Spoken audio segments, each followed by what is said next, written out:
Un pastor, a quien quiero mucho y admiro mucho, en cierta ocasión me dijo: los cristianos vivimos pensando y creyendo que el infierno existe, pero actuamos como si no nos importase que la gente fuese a él, porque no predicamos.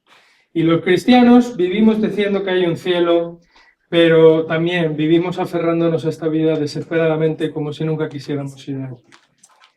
¿Qué problema es este que tenemos con los destinos eternos?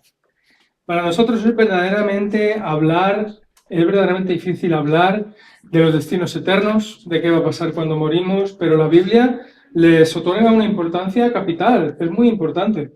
En concreto, hoy vamos a hablar de la segunda venida del Señor Jesús. Y ya estaba programado, o sea, ya estaba en el calendario hablar de esto, pero es curioso que el reciente apagón que ha tenido lugar en España, sumado a otras circunstancias como la guerra en Rusia, que ya lleva mucho tiempo, y como bien nos recordaba Tiago, eso tiene un efecto en la gente. Además, ha cambiado el Papa en Europa. Todos estos factores han hecho que la gente empiece a preocuparse sobre el fin del mundo y que empiecen a hablar de ello. Pero no es nada nuevo ni nada así estrafalario. La Biblia habla de que este mundo va a acabar y de que hay un cielo y un infierno, que Jesús va a volver y que vamos a ir a un sitio u otro. Entonces, el problema no es hablar de ello, hay que hablar de ello. Hay que hablar de que Jesús va a volver, hay que hablar de que los que hemos creído estaremos con Él. La Biblia dice, eso es una parte esencial de nuestra creencia, hay que hablar de ello. El problema y la pregunta es, ¿lo estamos haciendo bien? ¿Estamos hablando bien de ello? Porque yo creo que hay dos posturas, una que nunca hablamos y otra que es muy radical, muy pesimista, muy alarmista. Y creo que ninguna de las dos son posturas bíblicas. Entonces hoy vamos a acercarnos a la palabra para hablar de la segunda venida del Señor desde un punto de vista bíblico y tratando de ser humildes, comprendiendo que hay posturas, sin entrar en debate, y tratando de ser moderados, pero que nuestro centro sea la palabra de Dios. Vamos a estar estudiando 1 Tesalonicenses 5, del 1 al 11 sobre todo, y luego también hablaremos un poquito de la parábola de las 10 vírgenes y la lámpara. Bueno, como queremos hablar de este tema con cierta moderación y con cierta sensatez, y es la segunda venida del Señor, con S, he pensado que hay tres palabras con S que podrían ayudarnos a lo largo del sermón a aprender más y a vivir más este tema de la venida del Señor. Primero es sencillez. Vamos a hablar con sencillez, vamos a tratar en términos que todo el mundo pueda entender, de hablar de qué es esto de la segunda venida del Señor. Y vamos a ver lo que nos dice el apóstol Pablo en 1 Tesalonicenses, capítulo 5. Dice: ahora bien, hermanos, con respecto a los tiempos y a las épocas, no tenéis necesidad de que os escriba, pues vosotros mismos sabéis perfectamente que el día del Señor vendrá así como un ladrón en la noche, que cuando estén diciendo paz y seguridad, entonces la destrucción vendrá sobre ellos repentinamente, como dolores de parto a una mujer que está encinta, y no escaparán. No sé si algo te llama la atención en este pasaje, pero a mí lo que me llama la atención es lo sencillo que es. Lo sencillo que resulta frente a lo que hoy en día el cristianismo moderno está haciendo de esta doctrina de la segunda venida del Señor. Creo que es muy fácil entrar en posiciones sobre cuándo van a pasar las cosas en el Apocalipsis, eso es muy habitual, y en discusiones interminables y debates teológicos que se apoyan en versículos puntillosos y en cómo está la coma en el griego, y al final hacen de ello una discusión teórica. O luego, como bien decía, hay otro extremo, que nos sentimos un poquito incómodos, qué va a pensar la gente, y no hablamos de ello. En cualquiera de los dos casos, en ninguna de las dos posiciones extremas, estamos viviendo esperando a Jesús, porque no hacemos la enseñanza asequible a las personas. Cualquiera de esos dos extremos, una es para eruditos que aman los detalles del griego y demás, y la otra pues tampoco llega a las personas. Qué diferente de lo que dijo el Señor Jesús cuando habló de esto, de su venida. Nosotros, que queremos saber todos esos detalles, que tenemos esa mentalidad moderna, científica, cuando le preguntaron al Señor Jesús en Hechos 1, 7, 8, los discípulos, cómo, Señor, Jesús estaba a punto de ascender en ese pasaje e irse, y lo que los discípulos le preguntan inmediatamente: Señor, pero ¿restaurarás el reino de Israel en este tiempo?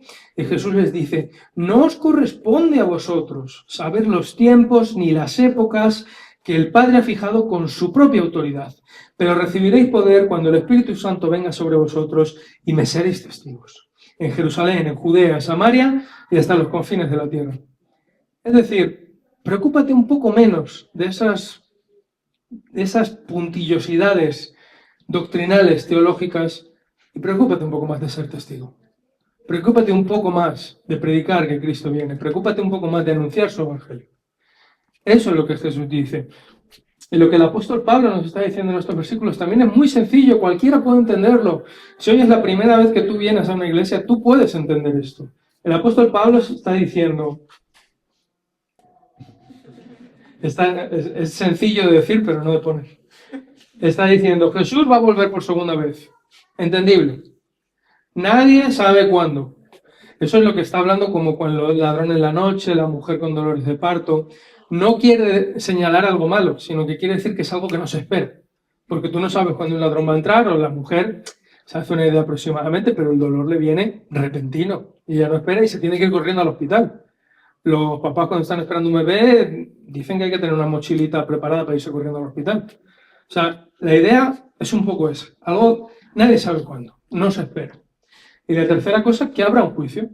Habrá un juicio en que Dios va a poner orden en esta creación y va a restaurar con autoridad. ¿Y habrá un juicio? Pues sí, lo habrá, así es. Para ayudar a entender aún más esto de una manera sencilla, de verdad que no disfruto los debates acerca de esto, ni cuando estaba estudiando en el seminario. Nunca me gustaron porque creo que no ayudan a la vida, ¿no? Pero para ayudar a la vida, a visualizarlo, a vivirlo, he preparado un gráfico sencillo, que lo he hecho yo, que no tiene por qué ser el más perfecto, pero que creo que puede ayudarnos a entender este tema de la segunda venida. Imagínate que esto es una línea temporal, ¿vale? Nuestro mundo, nuestra historia. Es el reino del pecado y de la muerte, según la Biblia. ¿Quién inauguró este reino? ¿Alguien sabe quién dio comienzo a este reino? Nosotros, los seres humanos. Aparte de los chistes sobre la mujer y el hombre. Nosotros los seres humanos. Cuando el ser humano pecó por primera vez y decidió apartarse de Dios, dimos lugar a que el pecado y la muerte entraran en esta creación.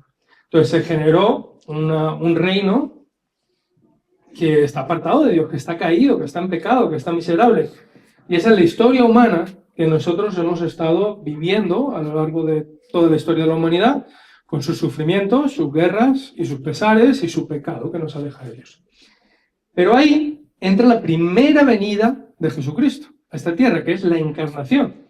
Cuando Dios se hace hombre, decide venir a la tierra, habitar, ¿no? Hacerse completamente un bebé, habitar entre nosotros, y Él va y muere en una cruz por ti y por mí, para perdonarnos nuestro pecado. Jesús, Dios, interviene en la historia de manera radical, de manera que se inicia, dale una vez por favor, Natán, que se inicia otra línea temporal, la línea temporal del reino de los cielos. La Biblia nos enseña que Jesús inauguró el reino de los cielos, que es podemos hablar de otro reino que está pasando en el tiempo paralelamente al del reino del pecado. ¿Qué pasa? Que Jesús inauguró el reino de los cielos, que es una época en la que Dios reina y trae sanidad, y trae perdón de pecados, y trae vida eterna, y trae restauración.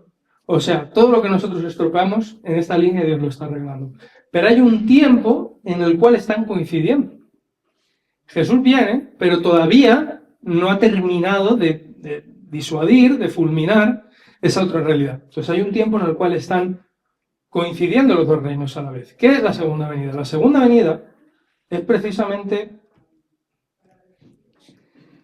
Jesús vuelve a venir y esta vez vuelve a interceder en la historia, pero ¿qué pasa? Que hay un juicio. Aquí hay un juicio, es el día del Señor, y esta realidad deja de ser. El reino de pecado deja de ser, y ahora solo va a quedar por la eternidad con Dios el reino de los cielos, en el que vamos a habitar con Dios. Entonces nosotros estamos aquí, en algún punto, no sabemos en cuál, porque no sabemos cuándo va a ser el final, nosotros estamos por aquí. El reino de los cielos y el reino del pecado y de la muerte todavía conviven. De esa manera se da una peculiaridad, que es Jesús ya ha vencido a la muerte, pero todavía morimos. Pero si morimos, no nos morimos, nos vamos con Él. Jesús ya ha vencido al pecado, pero todavía pecamos. Jesús ya ha vencido a la enfermedad, pero aún nos enfermamos. Estamos en ese tiempo. Pero cuando venga la segunda venida, el Hijo del Hombre, Jesús volviendo, eso es como un rayo que parte la historia, y ahora por la eternidad solo va a quedar el reino de Dios, el perdón de pecado, sin muerte, sin enfermedad. ¿Se entiende? Yo pensaba que era bastante genialidad, ¿ok? Entonces, se trata de un proceso que ya se ha iniciado, el reino ya ha sido instaurado, pero todavía no ha sido consumado. Nosotros estamos por aquí en algún punto. Cuando hablamos de la segunda venida del Señor, hablamos de cuando Jesús venga, todo eso que va a pasar. Pero claro, tenemos que asegurarnos, pues eso, de que lo estamos haciendo con sencillez, y lo importante no es toda esa teoría, lo importante es, tú sabes que esto va a pasar, entonces, ¿cómo estás viviendo? ¿Cómo estás viviendo esta realidad y predicándola de una manera sencilla, que la gente pueda entender? Porque tú le hablas a la gente de teoría, de milenarista, pues la gente no sabe. ¿Cómo el llamado a la sencillez? ¿Cómo estás tú viviendo para que Jesús vuelva? Ese sería el primer punto. Segundo punto, sobriedad. Nos habla el apóstol Pablo de esta siguiente palabra, además la dice él en el texto, que es la siguiente palabra con ese que nos puede ayudar a vivir la segunda venida del Señor. Dice en los versículos del 4 al 8, mas vosotros, hermanos, no estáis en tinieblas, para que el día no os sorprenda como ladrón, porque todos vosotros sois hijos de la luz e hijos del día. No somos de la noche ni de las tinieblas. Por tanto, no durmamos como los demás, sino estemos alerta, seamos sobrios, porque los que duermen de noche duermen, y los que se emborrachan de noche se emborrachan. Pero puesto que nosotros, somos del día, seamos sobrios, habiéndonos puesto la coraza de la fe y del amor, y por yelmo la esperanza de la salvación. En estos versículos Pablo está hablando de sobriedad, está hablando de estar alerta, pero ¿qué es lo más importante? O sea, yo creo que en estos versículos se puede encontrar, cuando hablamos de la segunda venida del Señor, ¿qué es lo más importante que podríamos plantearnos acerca de la venida del Señor? Es una pregunta válida. Bueno. Pablo escribió esta epístola de los tesalonicenses precisamente porque los tesalonicenses tenían preguntas acerca de la venida del Señor. Les preocupaba, eran una primera generación de creyentes y no sabían lo que iba a pasar. Entonces se estaban muriendo gente, se estaban muriendo hermanos entre ellos, y ellos habían escuchado que Cristo venía, pero Pablo, se están muriendo los hermanos y Cristo no ha vuelto, ¿qué va a pasar con ellos? Entonces parece ser, por el capítulo 4, que Pablo les contesta ahí, en el capítulo 4, versículos del 13 al 18, por si a alguien le interesa, Pablo les está contestando que estén tranquilos, que los que han muerto resucitarán con Cristo, que Cristo es poderoso y fiel para traerlos.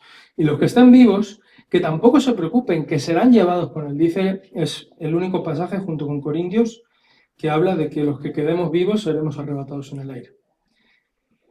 Pero Pablo, aunque les contesta eso en el capítulo 4 y demás, aquí les está diciendo, sí, esas preguntas son lícitas, son válidas, porque además en el caso de los tesalonicenses no estaban naciendo de ese morbillo por el debate. Estaban naciendo de una preocupación sincera de un creyente nuevo, y Pablo se la contesta, claro que se la contesta. Pero no os olvidéis de lo más importante. ¿Qué es lo más importante? Ser sobrios. Pablo les recuerda ser sobrios. ¿Y qué significa ser sobrio? Sobrio quiere decir comedido, sin excesos, que se domina, equilibrado. Pero en este contexto, que Pablo lo está usando en contraste con la borrachera, ¿no? Y dice con la oscuridad. Y nosotros no somos de eso. El que no se emborracha es el que permanece sobrio. Entonces, quiere decir, por un lado, alerta. Sobrio quiere decir que está preparado, que está alerta, que está concentrado, que no se distrae. Pero a la vez, quiere decir apartarse de lo malo. Quiere decir llevar una buena vida como agrada al Señor. Estar preparados es no distraerse, tener los ojos en Jesús, pero también tener una vida como Él de verdad. A nosotros, como bien decía, y no quiero hacer mucho énfasis en esto, creo que hoy en día al cristianismo moderno nos cuesta encontrar un equilibrio. Nos cuesta. Creo que hay dos grupos muy marcados, que son estos que solo hablan de eso, fatalismo y que el fin del mundo y demás. Y el resto, que si somos sinceros, muchas veces no nos estamos acordando de que Jesús viene. Y nos hace falta. Nos hace falta porque la Biblia lo enseña. Pues tenemos que encontrar ahí el punto clave, el punto importante sobre cómo vivir esta realidad sin ser unos fatalistas y unos extremistas y demás, pero sin que se nos pase. No sea que venga Jesús y nos pille sin estar preparados. Entonces, volviendo a la pregunta, ¿qué es lo más importante acerca de la venida de Cristo? ¿Sabes lo que he hecho para recordármelo? Y además preparando este sermón, porque me di cuenta, Señor, que no quiero ser hipócrita. Yo quiero trabajar también en tener la venida del Señor más presente. Y se me ocurrió una cosa muy sencilla, de verdad, que es que todo el mundo lo puede hacer. Abrí un cajón, agarré un bolígrafo y un post-it y hice esto.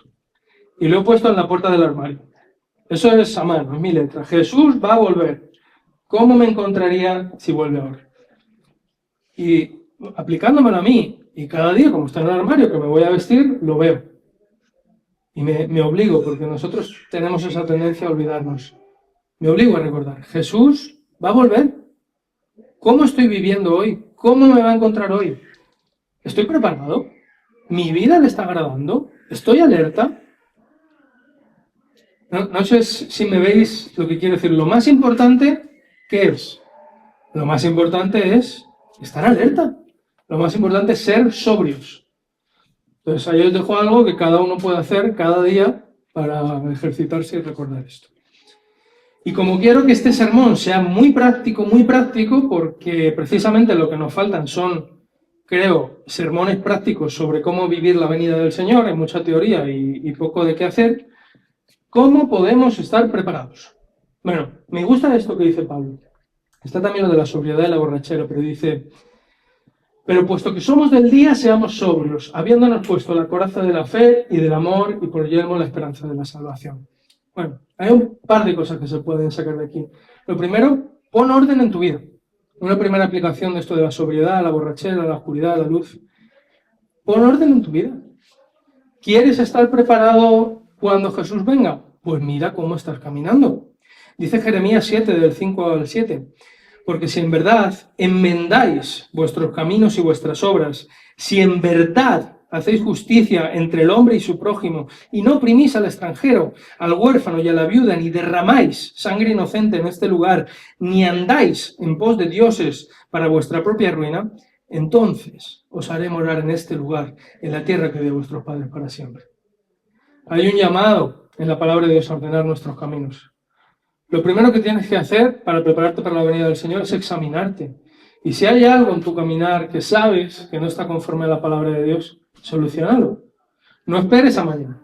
No esperes a mañana para decir, bueno, es que esto me está costando, es una lucha para mí. Ya tendré tiempo de arreglarlo o de dejar esta adicción, que no sabes cuándo Cristo va a volver. No sabes si vas a tener mañana para arreglarlo. Si sabes que algo de tu vida no está bien, ponlo en orden hoy. No esperes más. Hoy. Si alguno anda en lujurias, que las deje. Si alguno anda en rencores, que los deje. Si alguno anda en amarguras, que los deje. Si alguno no ha perdonado a su prójimo, que lo perdone. Si alguno roba, que deje de robar y restaure. Hoy. Hoy. Pon orden en tu vida. Pon caminos agradables a Dios. Segundo lugar, evalúa tus prioridades. Mateo 6:33 es un pasaje que dice más, buscad primeramente el reino de Dios y su justicia, y todas estas cosas os serán añadidas. ¿Sabes el motivo por el que me he dado cuenta que la mayoría de personas, no, y lo veo en mí, no estamos pensando en que Jesús va a volver? Porque estamos demasiado ocupados y demasiado preocupados por nuestros propios intereses. Demasiado, nos absorben. El coche, la hipoteca, qué pensarán de mí, lo que sea. Cada quien tiene lo suyo. Pero esas cosas nos absorben. Y nos cuesta pensar en que Jesús va a venir sinceramente y sencillamente porque nuestro corazón no está en primer lugar. Hay que moldear el corazón entonces. Hay que remodelar las prioridades. Hay que hacer obras en ese corazón un poquito en ruina, ¿no? Y hay que reconstruir para que ese corazón tenga a Jesús primero. Para que el reino de Dios de verdad sea lo más importante para mí. No de palabra, ni de oído, no. De verdad. Entonces, otra cosa que puedes hacer para estar preparado, pon en orden tus prioridades en tu vida. Ponlas en orden, que primero sea Dios y luego ya tú decides en qué orden van los demás. Para mí es Dios, novia, Star Wars, iglesia. Que cada uno decía, pero que lo primero sea Dios. Lo primero sea Dios. En tercer lugar, sabéis que el gobierno para todo esto, estos días estaban diciendo que hay que tener un kit de supervivencia preparado. Si se va la luz, pues tener 72 horas y tener agua y tener una linterna, tener una radio, tener no sé qué cosas. Y creo que yo, en mi casa hemos comprado una radio. Creo que algunos aprendemos de las situaciones. Pero yo tengo una pregunta. ¿Y tu kit de supervivencia espiritual? ¿Lo tienes preparado para lo que pueda pasar? A lo mejor tienes una linterna, tienes una radio y esas cosas. ¿Pero crees que solo con eso se puede enfrentar cualquier situación? Me gusta que el apóstol Pablo habla de fe, amor, esperanza, salvación. Recursos que nosotros podemos tener en nuestro kit de supervivencia espiritual, que de verdad nos van a ayudar a estar preparados por si Jesús viene, pero también cualquier situación dura de la vida que venga, si tú tienes tu kit espiritual preparado, esas cualidades, más que una linterna, más que una radio, más que agua, esas cualidades te van a ayudar a pasar por ello. Amén. Confiando en Dios, glorificando a Dios. Entonces, bueno, quería dejaros estas 3 maneras en las que podemos estar preparados. Pon orden en tu vida, evalúa tus prioridades y también acumula, guarda herramientas espirituales para pasar por las situaciones. Y la tercera palabra para crecer en nuestra vivencia de la venida del Señor es sabiduría. Dice el apóstol Pablo en estos últimos versículos que estamos estudiando hoy, porque no nos ha destinado Dios para ira, sino para obtener salvación por medio de nuestro Señor Jesucristo, que murió por nosotros, para que ya sea que estemos despiertos o dormidos, vivamos juntamente con Él. Por tanto, alentaos unos a otros y edificaos uno al otro, tal como estáis haciendo. Nos recuerda, por supuesto, al pasaje de la parábola de las 10 vírgenes que leía Victoria esta mañana, en que se dice que unas eran prudentes, es decir, sabias, pero que otras 5 eran insensatas, es decir, no sabias. ¿Y por qué eran prudentes e insensatas? Pues porque no estaban preparadas. Los pasajes no siempre se ofrecen perfectamente que nosotros hagamos nuestras divisiones en los puntos, y eso está bien, porque la Biblia tiene más peso que lo que yo pueda decir. Entonces, somos sabios porque somos sobrios y somos sobrios porque somos sabios. No están separados un punto del otro. Somos sabios porque estamos preparados.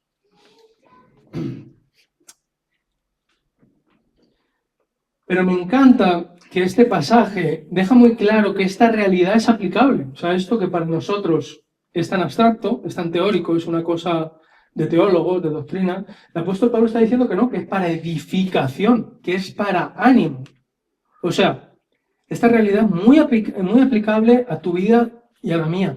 ¿Y acaso no es eso la sabiduría? La diferencia entre sabiduría y ciencia, conocimiento, es que la sabiduría es conocimiento aplicable a la vida. La sabiduría es un conocer que se muestra en conducta de vida. Entonces, es lo mismo que el apóstol Pablo está diciendo. No sirven los conocimientos teóricos de doctrinas, de salvación y demás. ¿Cómo estás viviendo? ¿Cómo estás viviendo esa salvación? ¿Cómo estás viviendo en tu caminar de una manera sabia a la espera de Cristo? Por eso la tercera palabra es sabiduría. Y de verdad, ojalá que nosotros pudiésemos predicar un poquito más esta doctrina, pero predicarla bien. No predicarla para meter temor a la gente y tal, como a veces se oye. Predicarla bien. Predicarla para edificación. Predicarla para ánimo. Yo pensaba, preparando el sermón, esto me desafía, Señor, ¿cómo se puede predicar esta doctrina para edificación? Y se me ocurría la iglesia perseguida. La iglesia perseguida, que no están cómodos como nosotros, ¿no crees que les consuela mucho que el Señor va a venir y que se va a cumplir y que van a estar con Él? Los enfermos crónicos, ¿no crees que les consuela mucho en medio de su enfermedad entender que Jesús viene y que sus dolores van a acabar? Aunque haya que pasarlo, porque es parte de la vida. Esto es muy aplicable.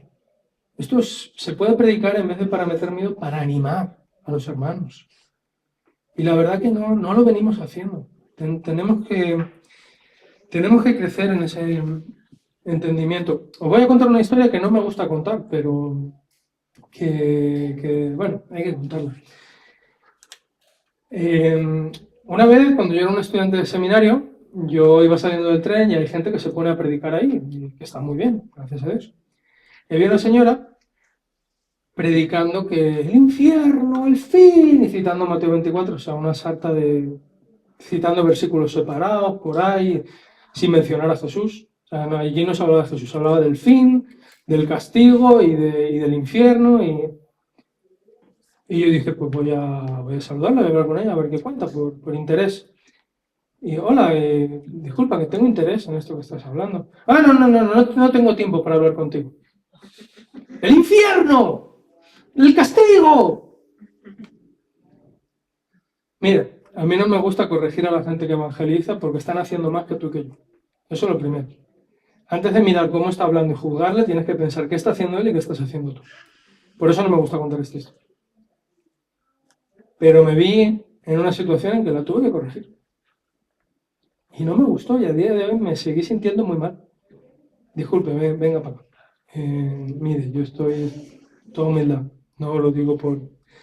Yo estoy estudiando teología, yo doy estudios bíblicos también en una iglesia y yo preparo. ¿Qué está usted haciendo?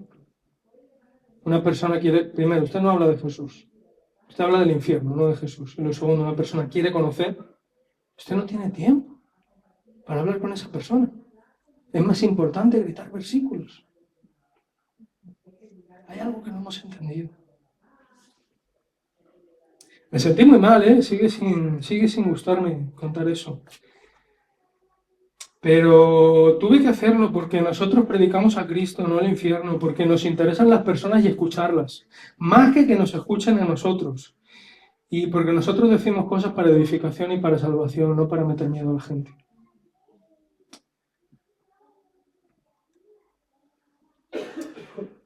Entonces, nosotros no predicamos por temor, no hablamos de la venida del Señor por temor a perder nuestra salvación. Somos una iglesia bautista y eso quiere decir una de las cosas que nosotros creemos en la doctrina de que la salvación no se pierde. Porque la salvación, en primer lugar, nunca fue por obras, fue por la gracia de Dios, no lo merecíamos. Entonces, por mis propias obras, no lo voy a perder ahora. Incluso la parábola de las vírgenes, que algunos podrían decir que bueno, que se quedaron fuera, sí, pero eso es un sermón entero, Mateo 24, 25, y si vas a la parábola anterior, que es la del siervo negligente, a ese no lo echaron, dice que lo pusieron en el lugar de los hipócritas. Entonces, ese es para escarmiento, no es que no se está hablando de perder la salvación. Hay que contextualizar un poquito, ¿no? Lo digo porque yo preparo el sermón y yo pienso, a ver, ¿con qué me podría saltar a alguien? Pues me anticipo. Entonces, no es porque nosotros creamos que la salvación se pierde, nosotros creemos en la fidelidad de Dios. Nosotros creemos que nunca ha sido por lo que hacemos ni por lo que logramos, es por la fidelidad y la misericordia de Dios. Entonces, en primer lugar, nosotros no creemos en la venida del Señor Jesús y la predicamos por miedo a perder nuestra salvación. Segundo, no la predicamos por temor a la ira de Dios. Sabéis que este es un tema que venimos hablando y que se oye muy estrafalario. Precisamente en Semana Santa se apuntan muchos sermones sobre ello. Sé que hay posiciones diferentes, entonces trato de ser respetuoso, pero el pasaje es muy claro. Yo creo que no hace falta tener estudios en teología, porque no nos ha destinado Dios para ira, sino para obtener salvación. Yo creo que bastante entendible. De hecho, veníamos hablando, permitidme que vuelva a usar el gráfico para citar, veníamos hablando hace unas semanas de que hay una ira. Esto es un juicio de Dios que va a venir sobre la tierra, claro que sí, y lo va a ver y lo tenemos que saber porque Dios es soberano, Dios reina y Dios es juez, lo hay. El problema es que nosotros metemos la ira de pe a pa, en todas las partes, y yo no sé hasta qué punto eso es sostenible. No existe un pasaje en las Escrituras que relacione directamente, que diga directamente que la ira se estaba manifestando en la cruz, por ejemplo. El único cercano es Romanos 5, 8, 9, que dice, además, pero Dios demuestra su amor para con nosotros en que siendo aún pecadores, Cristo murió por nosotros. Entonces, mucho más, habiendo sido ahora justificados por su sangre, seremos salvos de la ira por medio de él. O sea, por el amor somos salvos de la ira. Si alguien tiene más dudas, 1 Tesalonicenses 1:10. Y esperar de los cielos a su Hijo, el cual resucitó entre los muertos, es decir, a Jesús, quien nos libra de la ira venidera. De la ira venidera. Del juicio final. Pero hay que tener cuidado con eso de asustar al personal y de que la ira y de que te va a caer un rayo y tal. O sea, hay que hablar de que Dios tiene ira, hay que hablar de que hay juicio, de que hay pecado, de que hay infierno. Ojo, un sano equilibrio. Yo tampoco creo en el Dios que es todo amor y... No. O sea, Dios es soberano. Pero hay que entender que era el amor manifestado en la cruz de Jesucristo, el amor, salvándonos de la ira venidera. Venidera. O sea, que está por llegar.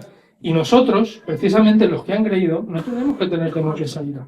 Porque hemos sido salvos. La ira, si acaso, es precisamente para los que no son hijos, y ahí entra la misericordia. O sea, ahí tenemos, para que no experimenten eso, por amor a los perdidos, que predicarles de la salvación de Jesús. Y si tú estás aquí hoy y no has conocido al Señor Jesús, pues igual, o sea, yo no digo esto para meter miedo a nadie, que si tú quieres aceptar a Jesús como Señor y Salvador, hay perdón, hay salvación, hay amor, y no hay una ira ahí deseando lanzarte un rayo, de verdad. Hay una ira, tienes que saberlo, y hay un juicio, pero el amor de Jesús, manifestado en la cruz, te puede salvar. Estos son temas delicados y que yo soy consciente de que hay posturas, ¿vale? Pero de verdad, trato de ir a un conocimiento simple, viendo lo que dice la palabra, y de hacerlo entendible para todo el mundo. Es decir, si alguien no está de acuerdo, que me disculpe. Pero sabiduría. Vivir esta realidad de una manera que sea aplicable y que sea para edificación y ánimo, como dice el apóstol Pablo. Que esta realidad traiga consuelo a la gente, traiga esperanza a la gente. ¿Por qué hablamos tan mal y tan fatalistamente de la segunda venida? ¿Por qué tenemos ese concepto terrible? Dice, hay dos... Dale, por favor, nota. ¿Otra vez? Hay dos pasajes súper interesantes que nos dicen lo que va a traer la segunda venida y que creo que, vamos, merece la pena leer para que veamos qué es lo que va a traer la segunda venida. Dice Isaías 11, de 1 al 9... Y brotará un retoño del tronco de Isaí y un vástago de sus raíces dará fruto y reposará sobre él el espíritu del Señor, el espíritu de sabiduría y de inteligencia, espíritu de consejo y de poder, espíritu de conocimiento y de temor del Señor. Se deleitará en el Señor y no juzgará por lo que ven sus ojos, ni sentenciará por lo que oigan sus oídos, sino que juzgará al pobre con justicia y fallará con equidad por los afligidos de la tierra. Herirá a la tierra con la vara de su boca y con el soplo de sus labios matará al impío. La justicia será ceñidor de sus lomos y la fidelidad ceñidor de su cintura. Pero, sigue diciendo el pasaje muy interesante, el lobo morará con el cordero y el leopardo se echará con el cabrito, el becerro, el leoncillo y el animal doméstico andarán juntos y un niño los conducirá. La vaca y la osa pacerán con sus crías, se echarán juntas, y el león como el buey comerán paja. El niño de pecho jugará junto a la cueva de la cobra, y el niño destetado extenderá su mano sobre la guarida de la víbora. No dañarán ni destruirán en todo su santo monte. Habla de un tiempo en el que hay juicio, pero que también hay esperanza, restauración. Hay algo muy bello, muy gozoso. Dice Apocalipsis 21, del 1 al 4, que es de lo que nos habla, de ese nuevo reino que se va a terminar de consumar cuando Jesús venga. Y dice, y vi un cielo nuevo y una tierra nueva, porque el primer cielo y la primera tierra pasaron y el mar ya no existía, y vi la ciudad santa, la nueva Jerusalén, que descendía del cielo de Dios, preparada como una novia ataviada para su esposo. Entonces oí una gran voz que decía desde el trono, he aquí el tabernáculo de Dios está entre los hombres, y Él habitará entre ellos, y ellos serán su pueblo, y Dios mismo estará entre ellos. Y Él enjugará toda lágrima de sus ojos, y ya no habrá muerte, ni habrá más duelo, ni clamor, ni dolor, porque las primeras cosas habían pasado. Es una promesa hermosa, ¿no? ¿No? A mí no me parece una promesa para tener miedo o una promesa para preocuparse, para los que hemos creído. A mí me parece muy bello lo que el Señor tiene preparado para nosotros. Deberíamos tener más ganas de vivirlo.